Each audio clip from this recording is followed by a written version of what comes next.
Hi guys, my name is Peter from Art of Physio, and in this video I'm going to explain to you the hip airplane.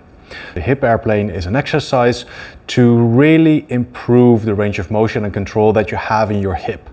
Yeah, so in other hip exercises we actually move the hip relative to the body, but in this exercise we're going to move the body relative to the hip.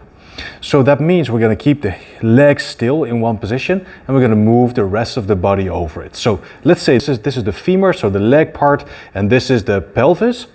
We're actually going to move the pelvis over the hip joint, and that's going to create a lot of control and a lot of awareness in the muscles that surround that hip. So if you have any kind of issues with hip stability, a pinching hip, or just tight hamstrings, and this might be a great exercise for you.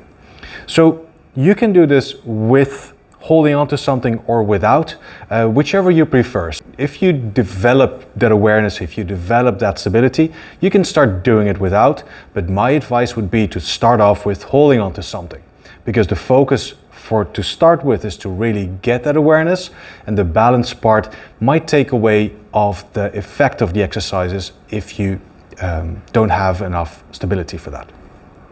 So I'm going to show you with my right leg, and I'm going to show you first like this. I'm going to show you from the side as well, but the idea is that I'm going to keep this leg still, so my knee is slightly bent, and what I'm going to do, I'm going to rotate my belly button. I'm going to rotate it as far as I can that way, and that's going to give me quite a stretch here in my glute already. So from there I'm going to do that, and then I'm going to press my foot through the floor, and I'm going to rotate up like that. Yeah, so I'm twisting it in and pushing it out. So the moment my knee starts to move inwards, that's where I stop. Or if I have to bend my knee, I want to keep this leg as still as possible, and then rotate and up. Rotate, sink in and up.